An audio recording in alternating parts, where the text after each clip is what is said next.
We realized that we'd set our life up in a way that was just not conducive anymore to where we wanted to go with our family and our values. Our thinking was limiting where we wanted to go.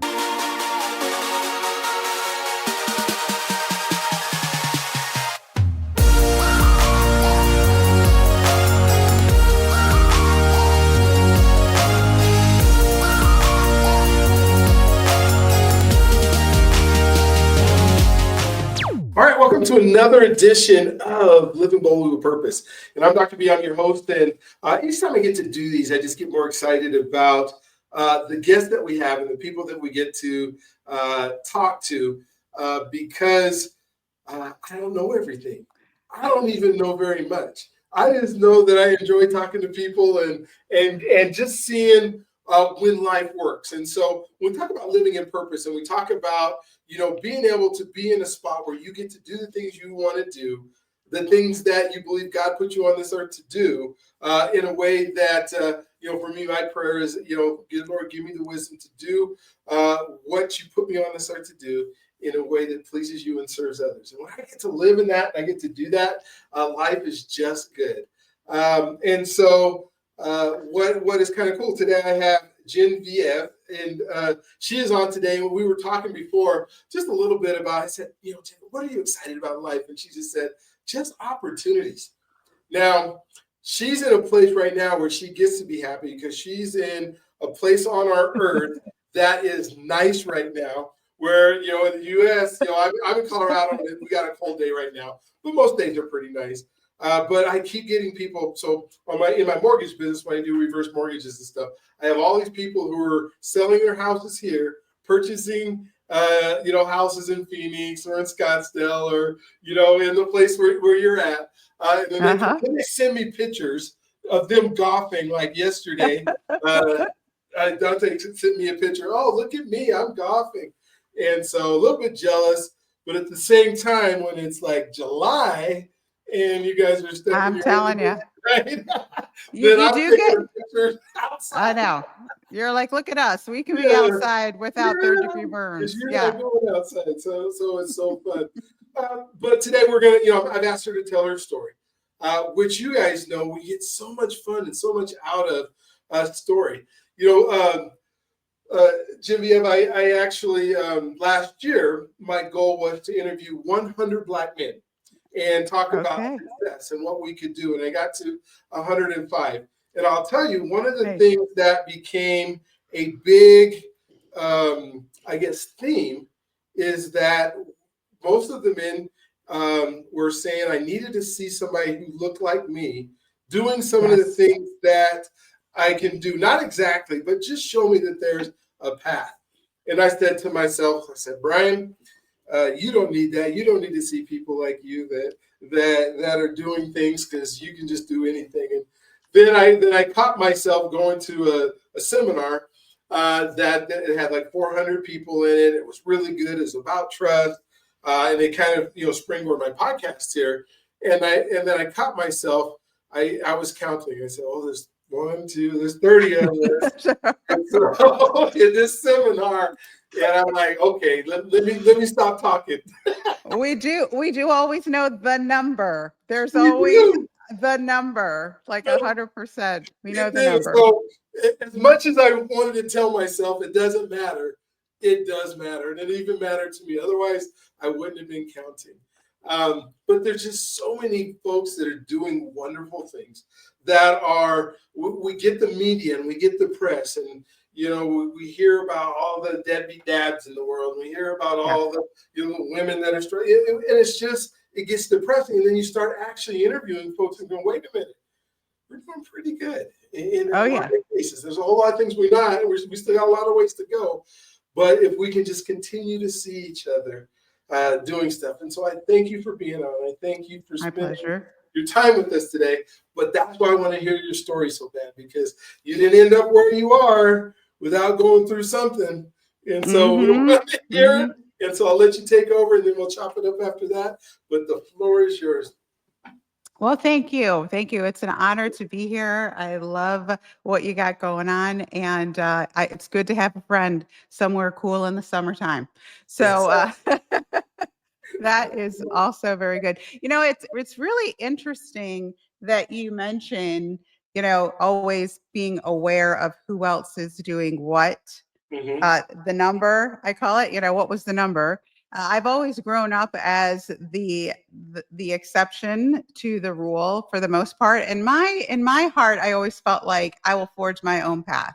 I Mhm. will indeed forge my own path with the hope of being evidence to somebody else that like what one person can do under the exact same situation, so can another. Mhm. So I'll take my story back to where I started to actually make a mental shift toward that, because that isn't always how I felt.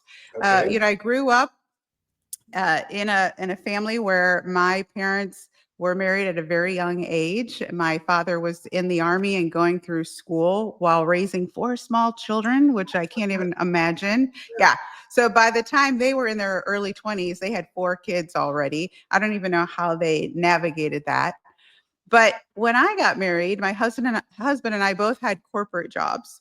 And the one thing that we knew for sure was that our family was a priority and that we 100% wanted our children to love learning. So that was one of our pillars, was our children will love learning, because if you don't love learning and you don't instill that as a value early on, you're going to have problems. You just start like the only way to figure things out, the only way to advance, the only way to get better, to do more, to have more, to be more for yourself and your community is to love learning. So shortly after getting married, we wanted to buy a home. And I decided, we were selling computers at the time. And man, I remember the days where the computers they came in huge, like sewing machine size like that. We're going way back then. And so I had started this little side thing where I would teach my customers, we were in computer sales, and I would teach my customers how to use their computers because they didn't Okay. know how, so Mhm. that I could sell them more. So it was kind of like, now I'll show you how to use it so that you will realize that you need more. And in a relatively short amount of time, we created enough income for a down payment on our first home. And during that time, my husband, who is quite the visionary, I am super conservative. I love stability. I love predictability, all the things. He looked at me at one point and he said, maybe we should consider doing our own thing. Like, this actually didn't take that much effort, and there seems to be some interest. We should do that. And immediately I was like, no, no one in my family is an entrepreneur. We we go to school, get a job. Go to Mhm. school, get a job. He was more of a visionary. So we started our own business in computer training.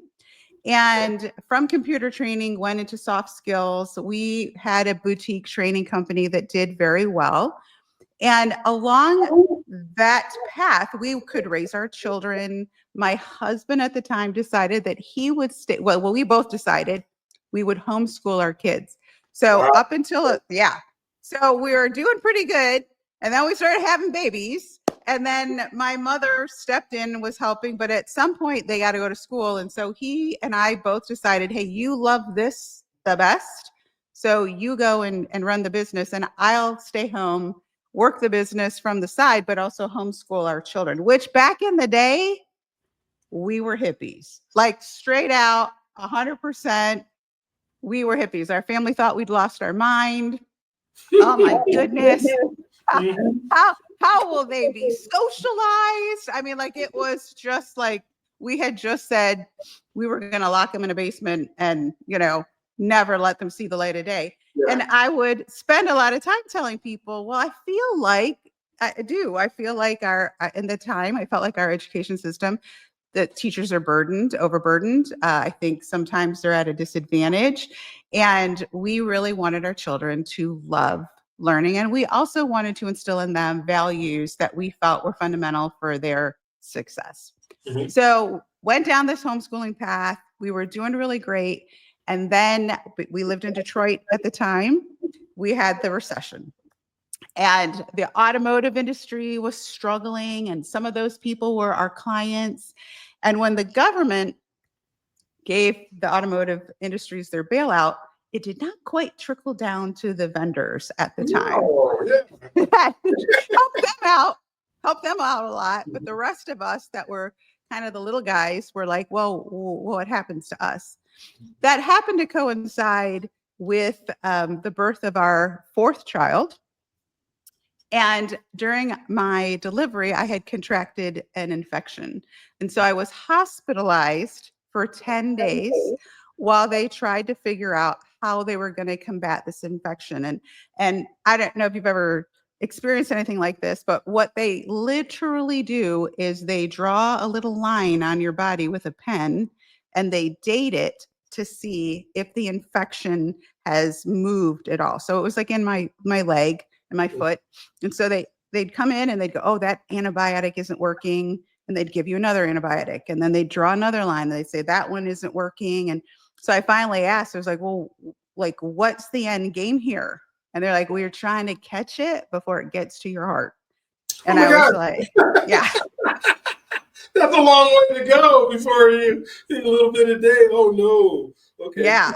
So imagine having a brand new infant. Your neighbors are cooking for you at home. You've got 3 other children at home. Your husband is bringing this baby back and forth to like the infectious disease part of the hospital where you're nursing a baby. And you would think that you would be so focused on your health that that would be your priority. But unfortunately, that wasn't where I went. Where I went in my head was, oh my goodness, every hour that I'm here in this hospital bed, I am not billable. We are losing money. Oh my gosh. Okay. We are losing money every day that I am sick. And it was about that night, I think, that we had a visit from the Clue Fairy. I don't know if you've ever seen her. She shows up with a really big rubber mallet in her hand. Like, she's a really big rubber mallet in her hand, and she hits me over the head. And it's like, wrong priorities, sis. Like, wrong priorities.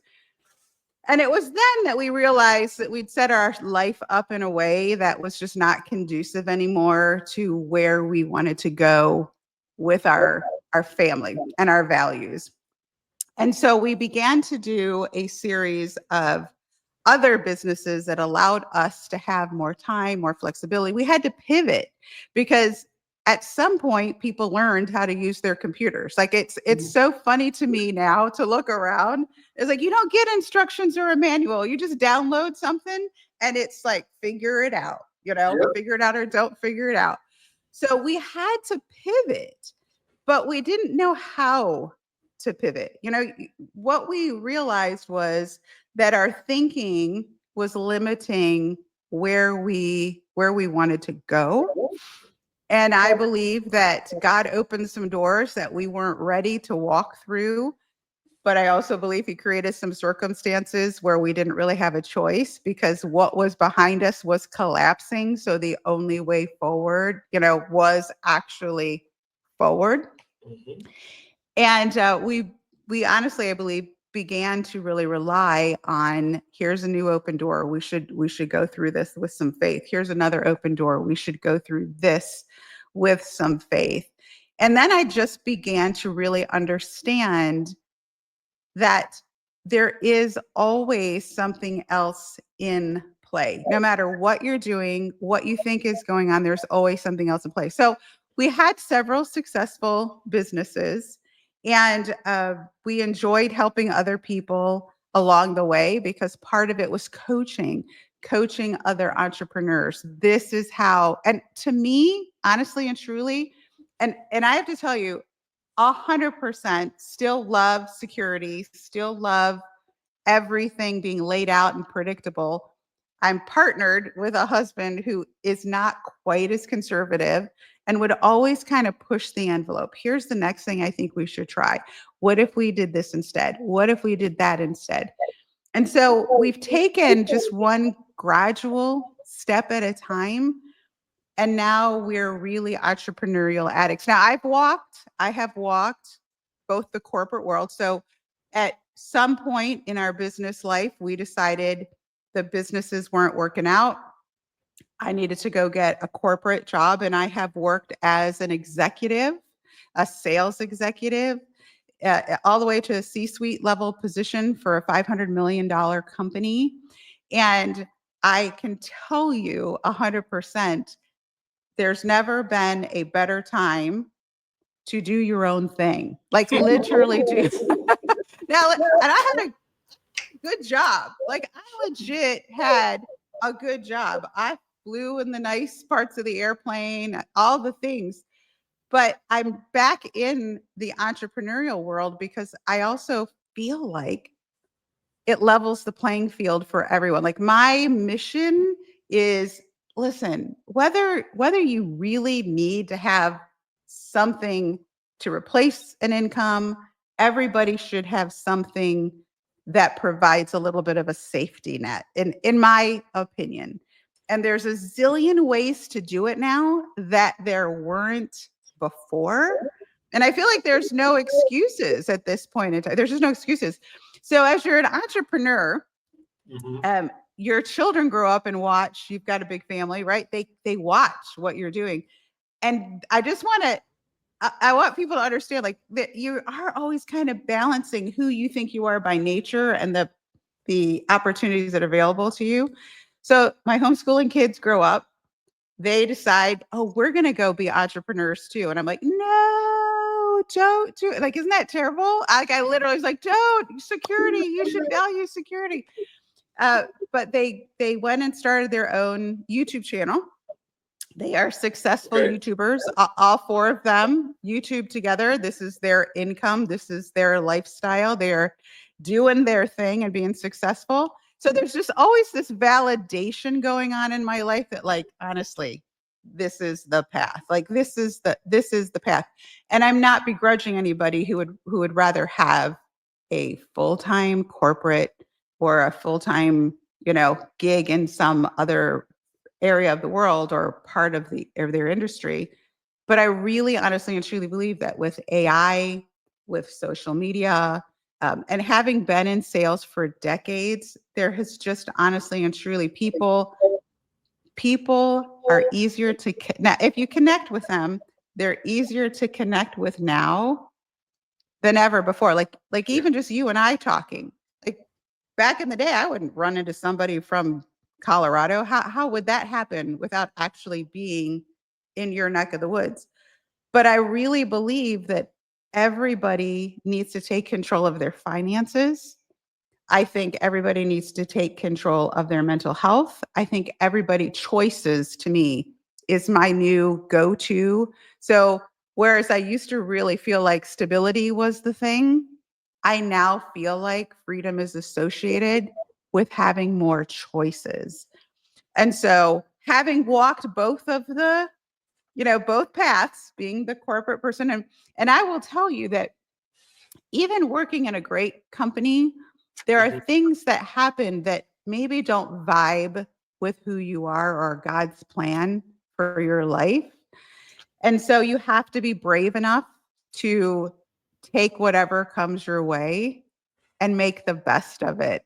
And if you have something else on the side, if you have something that really fills you spiritually, mentally, emotionally, that can be turned into something even greater than you've ever thought. Even if it doesn't turn into like the $1 million thing, it can turn into something that provides that little bit of extra safety, that little bit of extra passion, that little bit of extra happiness. And I think in a world where people are feeling a little stressed, everybody needs that thing that they do that truly brings them joy. I recently took my next step kind of emotionally to figure out that being a driver isn't always great either. So I've had a lot of success in my businesses. I've had a lot of successes in my career, but recently found out that I actually really delay my success to something tied in the future. So it left me feeling a little unfulfilled because I'll be happy when this happens. I'll feel successful when that happens. And honestly, I feel like the message, because that clue fairy visits a couple times in your life. Mm-hmm. And the last time she visited, it was, hey, it's about connecting, stupid. It's about people. It's about connection. It's about really bringing value to people's lives without any sort of attachment to that relationship. So now I'm out here just trying to help people understand that as a lesson, that you can be happy no matter what you're doing. Mm-hmm. If you have enough resilience, you can be happy in the moment, in the day, on your way to wherever your journey happens to be taking you. So that's my story, and I'm sticking to that. We ended up in Arizona because I didn't want to live anymore in Michigan. That was part of one of my steps. I literally was like, wait, you can live anywhere? Wait, Mm-hmm. like I know that sounds silly, but I was like, wait, what? You can live anywhere? Then I want to live somewhere where it's sunny, like all the time. You get the vitamin D every day. I love it, love it, love it. Man, there's so many things to unpack here that I'm excited about because your story leaves so many clues. I was just as you were talking, I was thinking about my poor wife because I'm the entrepreneur, serial entrepreneur. Will take every risk, and the stability. And so she had her corporate job that they decided that they were going to do layoffs last year, and so she had started an embroidery business, and it was been going good, and she just would not take that. Okay, I can do this. I could do this, and it could make money, and we could be okay. And so when they laid her off, I'm excited, right? I'm like, finally, we don't have to make a date. They made a date for you. Right. And how are you going to do it? But seeing the anxiety and the things that go along with, but what if we don't have? Because she's like, you surely don't have it. I mean, you're doing everything all the time, all over the place. We do fine, but there's always that chance. Or what if it goes away and somebody else doesn't pay me? And until we have 8 kids. And so, like, I have a son who I think he's entrepreneurial, but he got a job at Pixar. So he will never leave Pixar because he gets to draw cartoons for a living and draw. And, so to him, it's playing and the wonderful life where Disney just supports it. And then I have another daughter who I was that educator. So I was, what was kind of cool is when I was, I taught as a professor, and then my kids were right at that elementary school age. And so I'm thinking like homeschool like you are, but instead I just took them to school with me. So they went, 3 of them went to school with me every day, and I was a PE teacher. And so they loved having their dad as the teacher that everybody loved. And so then I got to be really part of, that whole thing of them growing. But then I thought about, okay, public education, where are we going? What am I doing? And I had the entrepreneur spirit. I was working another business. And the reason I went back from being an administrator at the university to being an elementary school teacher is because I needed my evenings to go do whatever I want. And when you're a PE teacher, there is no homework at night. You just, when school's out, you get to go do whatever you want to do. When I'm an administrator at a university, there's stuff to do all day long, and then some, and teaching at night and all kind of stuff. And so it's just fun hearing your story. But what I want to ask you about is like identity. Like, how do you when you have this identity of a C-suite person and this is what I got to get done, how does that shift into, it's still I got to be a mom. Oh yeah, I got to be a wife. Oh yeah, I got to do. But there's no time to do all that. But I got to live this facade and everything else that goes along with it. Plus, I got to be an example for my kids, right? They got to see all those wonderful things. So how have you been able to shape that identity through all of these things? Yeah, I haven't done well all the time. Okay.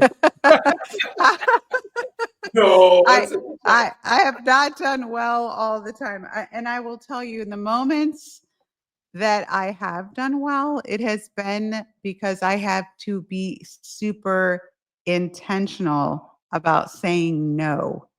And that starts with being super intentional about your why. So when you're super driven, like I am, I can get hyper focused on, the business success, and that becomes fulfilling. Mhm. But what I realized was I was a little out of touch with my values. So while I valued success, right? So I did this exercise in this training that I took, the seminar I went to, and it was like, hey, draw out the different parts of your life and measure the things that you're giving the most attention to. Mhm. And it was kind of like, ooh, wow, okay. I need to readjust some priorities here, because inadvertently I had lessened the focus and the concentration and the intention that I wanted to put on my family and my role as a mom and even as a wife. Really doing great professionally, but the other parts of my life began to suffer. And so I think for me, it was about like journaling. It was about being intentional. It actually was applying some of my business skills to building a relationship with my family and my home life, um, more intentionally. So I had to really schedule things. I had to say no to certain things that sounded fun or sounded interesting or could light me up in different ways. Like, no, this is my family time. This is my date night. This is the time that my husband and I are going to spend together. And then when things would shift and be a little out of balance, I just had to communicate those things. Like, hey, I'm going through a period right now at work. Things are busy. I'm traveling a lot. I just want to let you know this is where we will spend time together. This is where I will have focus on our relationship. And then it became using technology. So those texts during the day, sometimes video messages. Let me tell you, one of the best things about technology is the family chat. I don't know if you guys have, we love our family. Everything goes in there. It is so much fun. But yeah, it's just it's kind of a matter of being very clear about where you want to go and what those relationships mean to you, and then building out a plan to ensure that you're still driving toward those, which from a business perspective, you do all the time from a business perspective. Wow, that's so neat because that does shape who you are. I have to ask a question. I do a podcast on Sunday nights. It's called Why Love Wait, and the premise on Why Love Wait is, for me, when I think about the Black family and how it's whether it's just fallen apart in the last, you have to be very super intentional to keep it in, and all the things, systems and stuff have done. And so the statistic is that 50% of Black women over the age of 40 have never been married, and 75% of them have children. And so, and their belief in the belief system. So I have 5 women and 5 men who are on this panel that we talk about on Sunday nights. And just the some of the conversations about, well, I don't need a family. Well, I can do this on my own. He's not going to be there to raise anyways. Or the guy saying, well, I don't want to marry because I have to give her half, and all these things that you just go, wow, what that hasn't been my value system. It hasn't been what I've strived to work at. And obviously, it's not your value system. And you've been able to survive in a corporate job. You've been able to be successful because you put family first. What Yeah. would you say to some of this conversation that we're having that Yeah. you got to hear it? You can't Yeah. just Yeah. Well, I'll be honest. I think it's a matter of really assessing your values. And I don't think that's a conversation that we have enough. Like, there's a whole conversation we need to have around what human needs of yours are being met. And literally nobody has those conversations. It's kind of like if you were actually to sit down and ask somebody, hey, there's 5 human needs. This is what they are. Which one of those are getting met for you? Usually there's a huge imbalance for most people. And for me, I know because I've been there, it was like, oh, well, I was really valuing security. I was really valuing significance. So I loved the title. I loved what I did and all that kind of good stuff.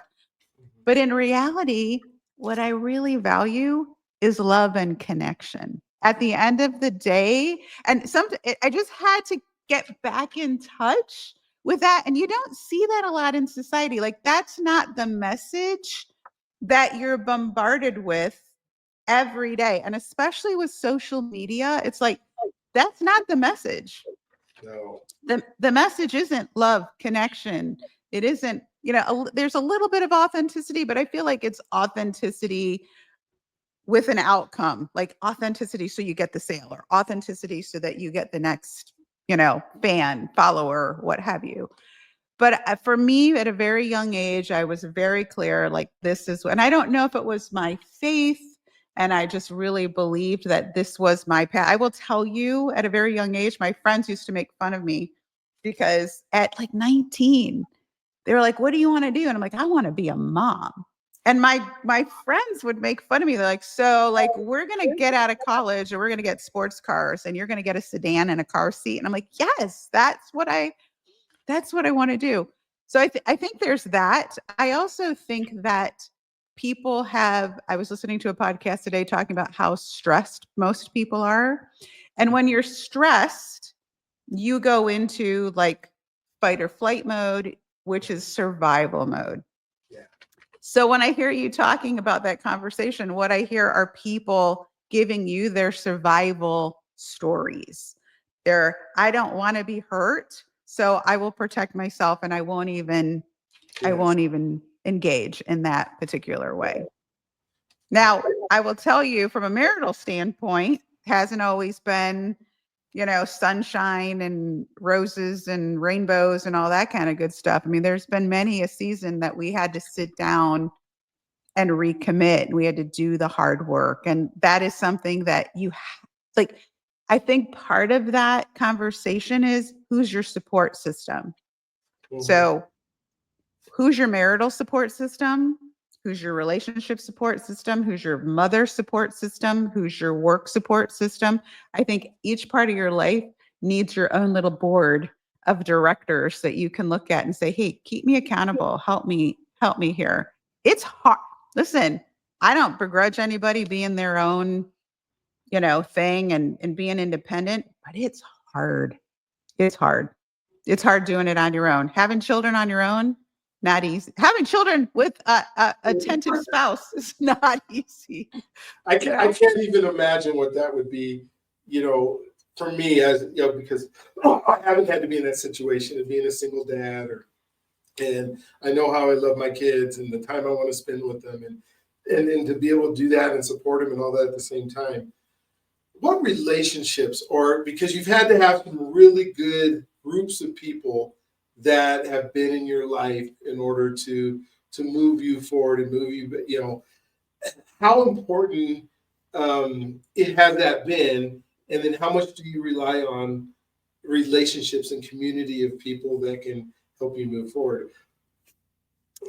I think it is the most important thing to me. And honestly, the thing I would attribute the most to any piece of success I have had has been based on the relationships around me at that time. And I have had to shift and change. And, sometimes as you grow, you outgrow certain relationships. And it's not like, oh, I'm better or anything like that. It's just like, hey, during this stage in our life, we had a ton in common, but I'm now in this stage. And in this stage, I need a different level of commitment. I need a different level of support, a different level of maturity, a little different level of advice and wisdom. Like when you're 20, you don't think you need wisdom.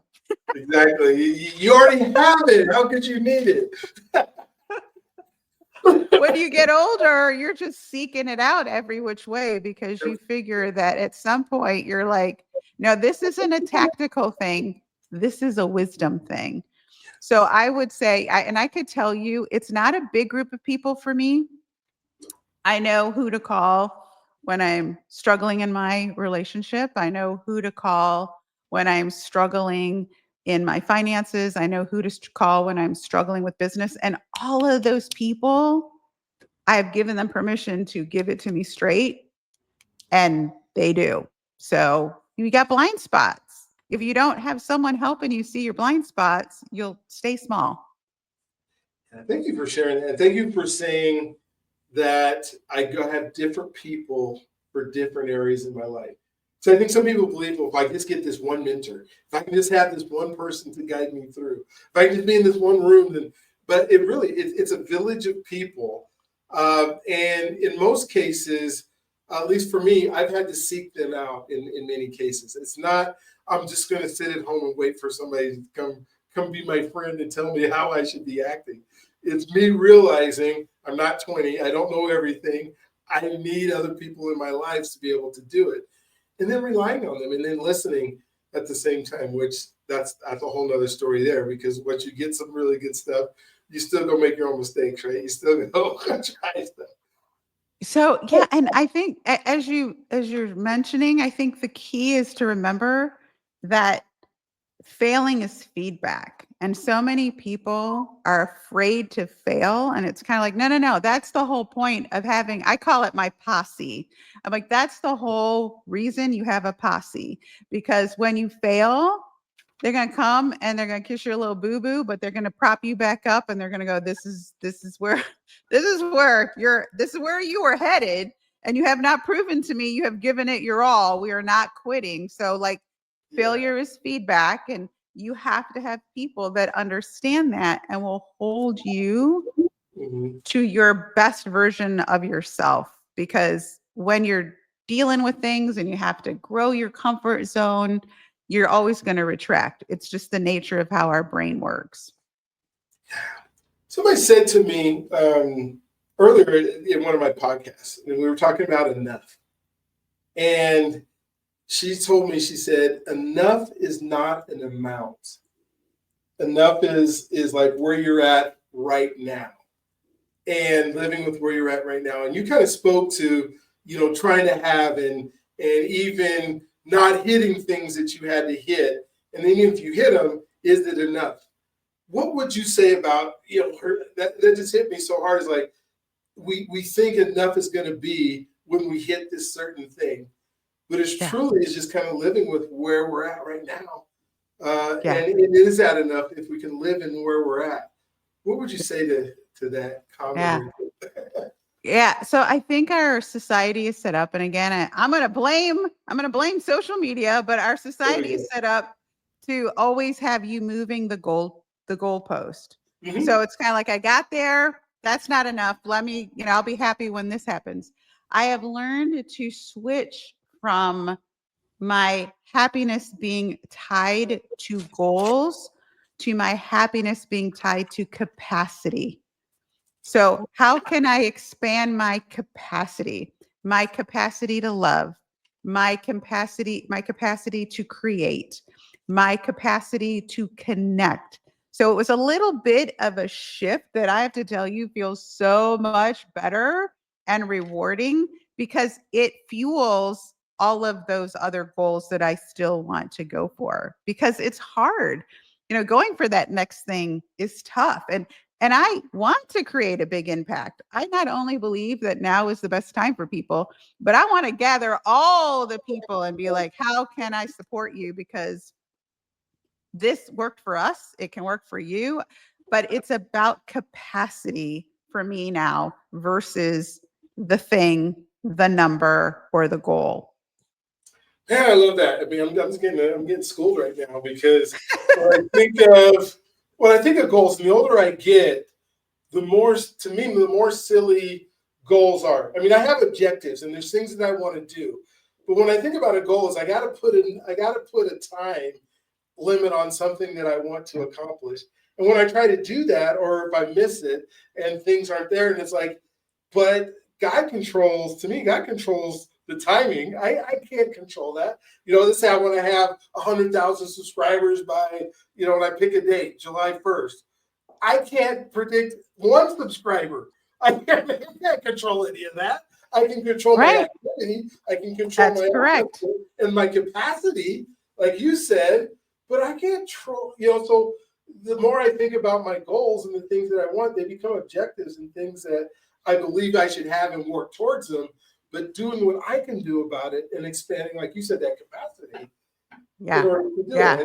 it. Yeah. And that's a common mistake. I've made that mistake too, where my happiness is tied to something I literally can't control. How, like, talk about setting yourself up for failure.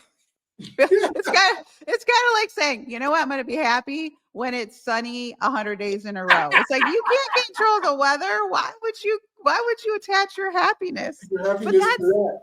but Yeah. that's like, we learned this kind of this kind of funny way of setting goals, and somewhere along the line we all learn that achieving the goals equal happiness, and it's like, no, achieving the goals creates forward momentum in a particular way, but happiness has to be something that you can measure and control every day, which for me is capacity. Am I measuring my capacity to connect more? And when things get crazy for me, because like I said, I am an achievement addict, I'm going to admit it. But when they get crazy, or I don't feel like working, or I don't feel like taking that next step, I always revert back to my values list. And I always revert back to, what did I do already? What did I do yesterday that I'm proud of? What did I do yesterday to increase my capacity to connect with people? And sometimes when I notice that, like, if I were to grade that, the grades are low, it takes no time at all to make that the focus of my work for the day. And then the happiness rises, the meaning rises, the motivation rises, and then I'm back on track. So I think it's a shift we all need to make, to be honest. One of the things that I'm hearing you say, and you can correct me if I'm wrong, that living in purpose is something we get to do, and you're doing it, but it requires relationship, and it requires being willing to serve others in some capacity. Yeah, 100%. Can you live in purpose without serving others? Is it possible? In your mind? I And I don't see how. Right? I don't see how. I yeah, don't see how you could call it purpose. I don't. And honestly, from a faith perspective, I don't think that's how purpose is designed. Because if you aren't serving other people, then it becomes an internal thing. And to me, that feels like selfishness, like, it's like, we have this amazing capacity to love people, to make people feel seen, to make people feel heard, to make people feel important. And that costs us nothing. Nothing. So it is, to me, definitely threaded through purpose.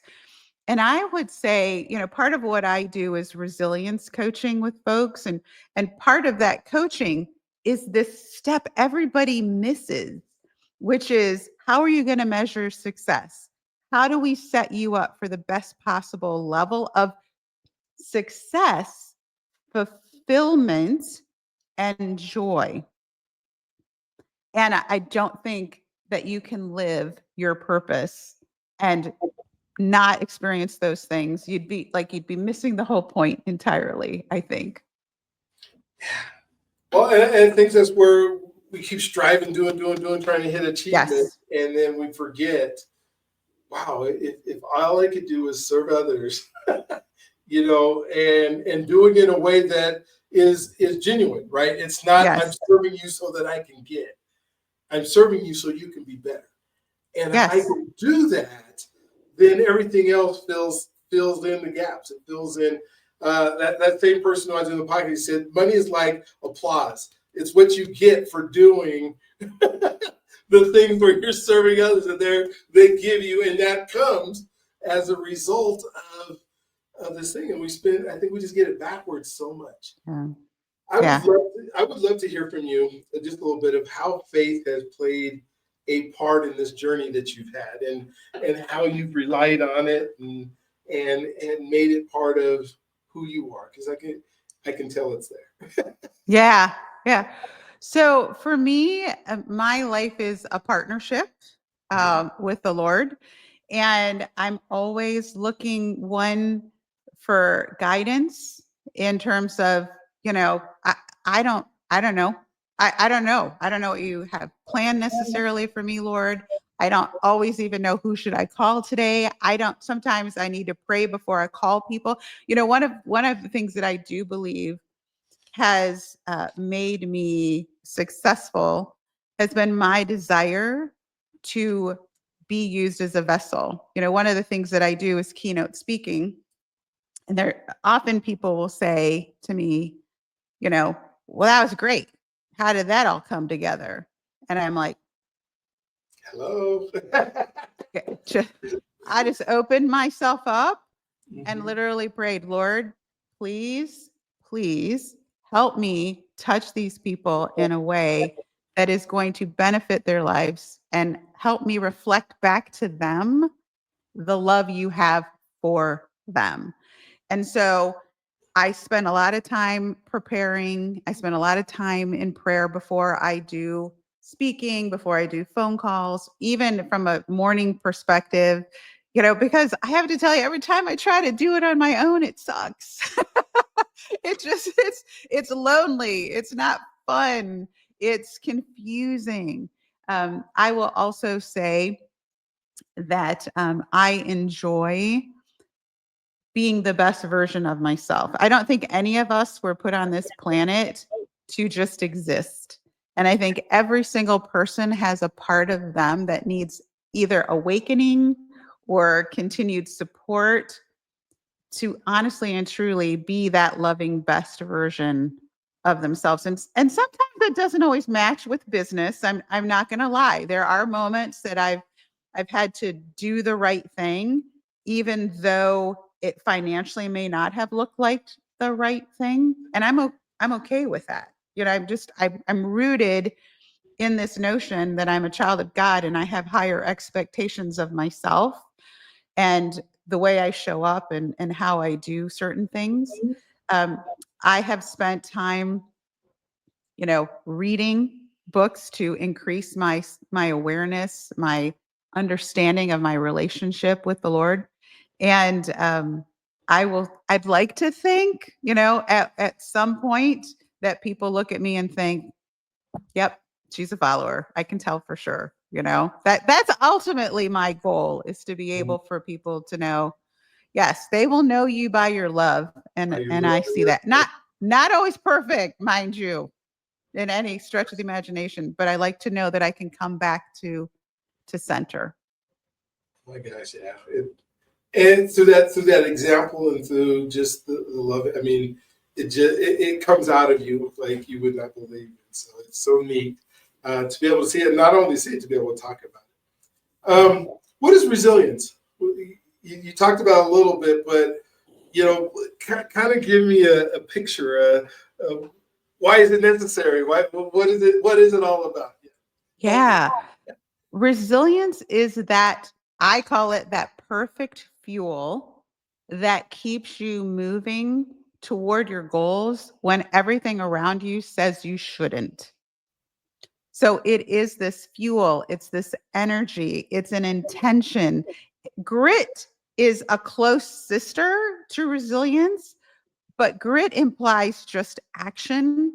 Resilience to me is the whole thing. It's the emotional strength, it's the activity that you need to do, it's the mindset. All of those things together creates resilience, that drive to move forward when everything around you says you shouldn't. Yeah, it hits us when we need it. I remember growing up, in different churches, but in the Black church, and there would always be a group of ladies that was sitting in the front, and they had their white hats, and you would say, how you doing, Miss whatever it is, or Miss Jones or whatever, how you doing? And they would always say, going through it. And Yeah. I grew up just thinking, like, do they ever get through it? Or are they just always going through it? And trusting in the Lord, loving the Lord, whatever they were saying. And then I started thinking about this resilience piece here, because there were some very resilient women, but I just don't know. I just don't know if they got to see that part of and be able to just go and name that and see that and go, wait a minute. I've gone through a lot and I've come on top. I've not just been going through it. I came through it. I just came through it over and over again. Yeah. Yeah. And I think also resilience breeds confidence. And so when I listened to you in that story of those women, they were acting a certain way, like, yeah, we're going through it. But the next step is I feel confident about the outcome, right? So that should bring people joy. People quit too early all the time, in so many areas of their life, not just business. I'm like, you quit. You weren't even in it to start quitting. Like, you just were getting started. And so it is interesting because a lot of people are like, oh, well, I'll do it when I'm confident. And I'm like, you're not going to get confidence. Oh, you get confident before going through it. That's right. Oh my gosh. Oh, yeah. And why do you think people do quit so early and don't go through? Why is it there that's this, I'm going to go through until I get through it? Yeah. I honestly, I believe it's because they're just not exposed to this mindset of you can control how you go through it. We're all going through it. Like, we're all going through it. The question is, how are we going through it? And resilience to me is about this confidence, this energy that, like, I am going through it, and I'm getting through it, and I'm done.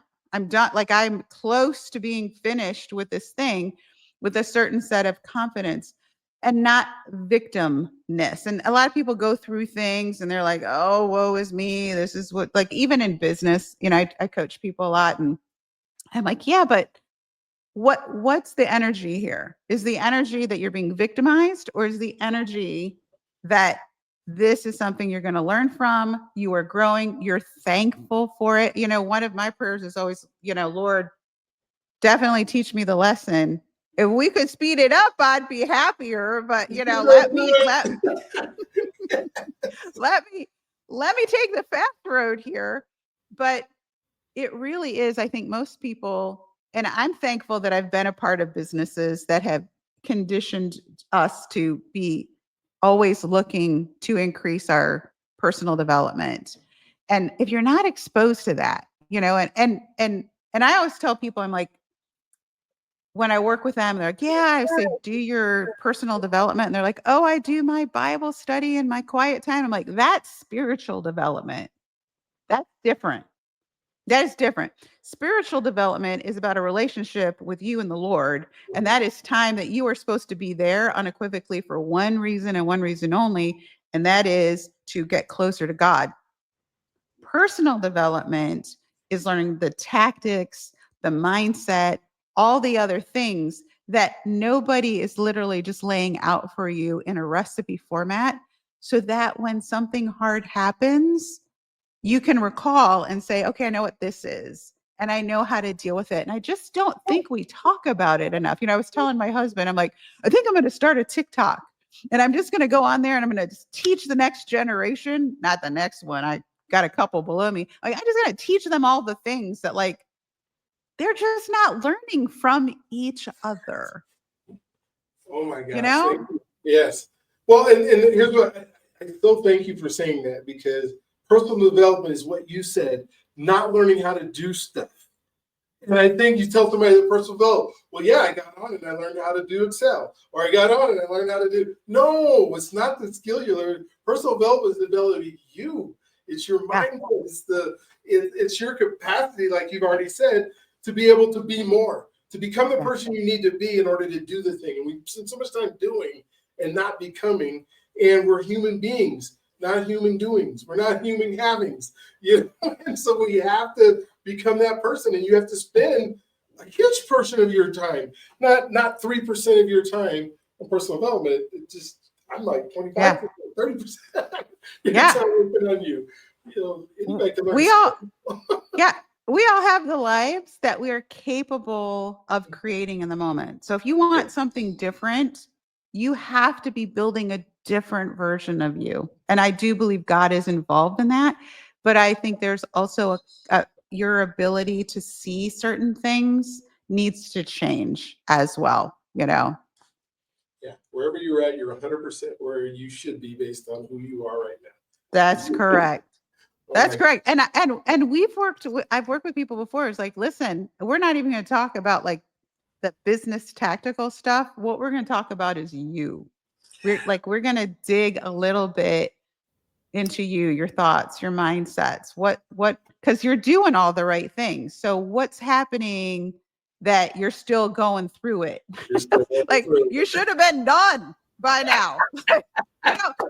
You do not pay me to still be going through it like 10 months from now. We should be going through something different by then.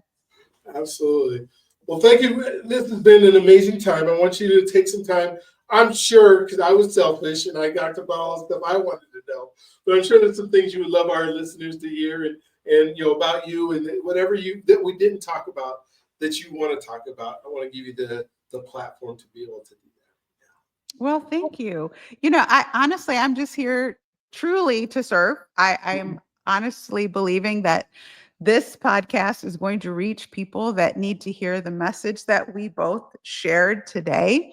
If I can be of value to anybody, if anybody wants a consultation or if anybody would like to have a conversation about what they would be going through and how I might be able to assist, if you're looking for a keynote speaker, you can find me right now on Instagram at Genevieve_Skory.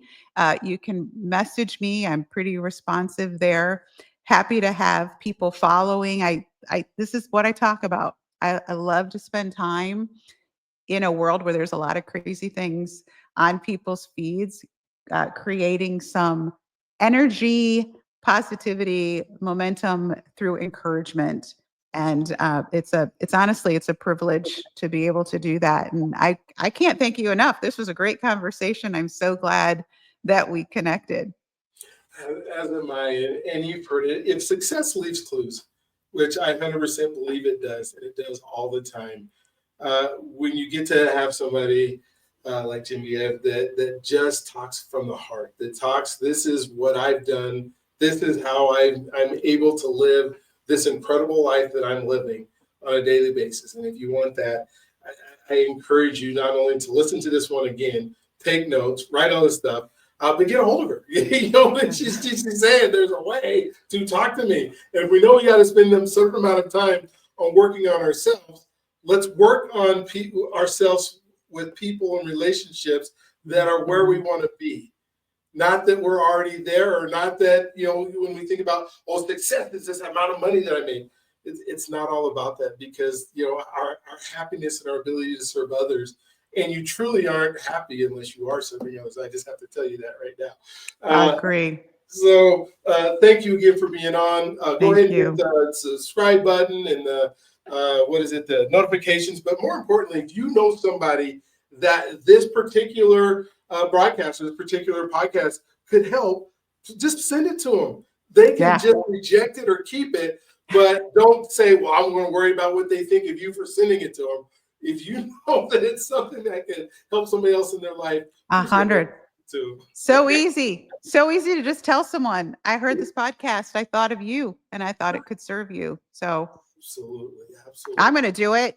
I will too. I can't wait to listen to it again and do all the things that I said to do. And please don't forget that you are God's greatest gift. He loves you if you allow him to, and please allow him to, because he wants to be part of your life. So you guys have an amazing, awesome, this incredible day. We'll look forward to seeing you on the next one, and talk to you until then.